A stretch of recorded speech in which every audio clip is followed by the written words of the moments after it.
The last section of the museum is Speed. It is a place in which the atmosphere, the noise of the races penetrate into the museum. These sections display the victories, the heroes behind the wheel, the legendary challenges, but also the sportness, performance and driving pleasure. It is a place in which all the cars are red, Alfa Red.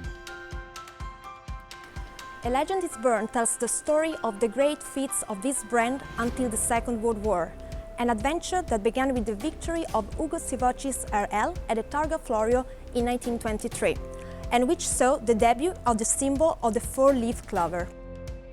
In 1925, the GP Tipo P2 won the first World Championship for Grand Prix vehicles. It was a revolutionary car which launched the era of Vittorio Jano. 2 liters, 8-cylinder, and for the first time a volumetric compressor, a technology that would make Alfa Romeo great in the 30s. The legendary P3 that saw Nuvolari star in his biggest endeavors.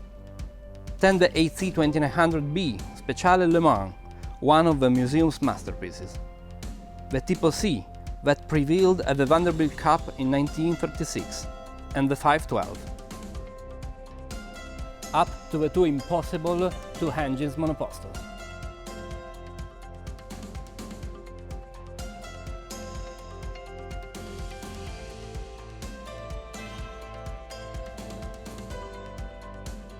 Before he became the Drake, Enzo Ferrari debuted as an Alfa Romeo driver in 1920.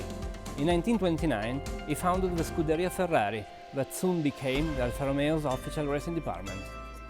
That period brought Alfa many victories, but also extraordinary cars, which displayed the Alfa Romeo emblem on the bonnet and the prancing horse of Ferrari on the side. There were also outstanding vehicles, like the Bimotore, 2-engine, 1 engine in the front and 1 in the rear, for an overall power of 540 horsepower, and a speed record that Tazio Nuvolari set on the Firenze-Mare highway at over 350 km/h.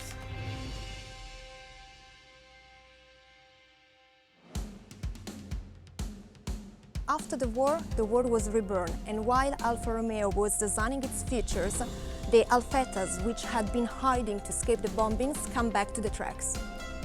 Designed in 1938, the 158 has a 1.5-liter inline 8-cylinder engine with volumetric compressor. In the beginning, it had 185 horsepower, but when the first F1 World Championship started in 1950, it has already reached 350 horsepower. Then came 11 victories on 11 races, and Nino Farina, in 1950, became the first F1 World Champion. In 1951, the car was so deeply evolved that was renamed 159. The horsepower had soared to 450 for a maximum speed of 306 km/h. It was an intense championship, all the way to the last race, the Spanish Grand Prix, when Fangio won the World Championship with a victory that would go down in history.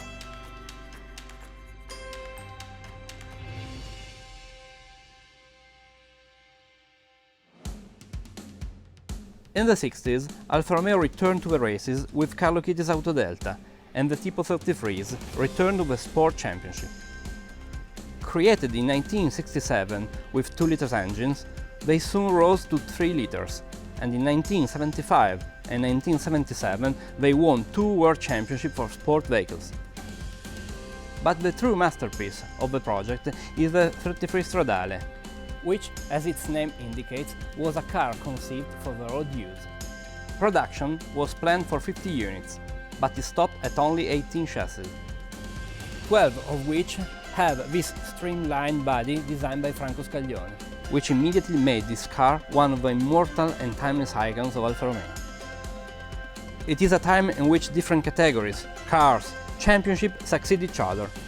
From the sports cars of the 50s, like the 6C 3000 CM, to those of the 60s, like the Giulia TZ2, and then the epic of the Giulia GTA and GTA-M, which in the 60s and 70s had no rivals in Super Tourism Championships. The dream of returning to Formula 1 came true in the 70s, when Alfa Romeo, first by providing its engines to the Team Brabham, and then by participating with a complete Alfa Romeo vehicle, finally returned to the top league. The cars preserved in these halls are alive and functioning.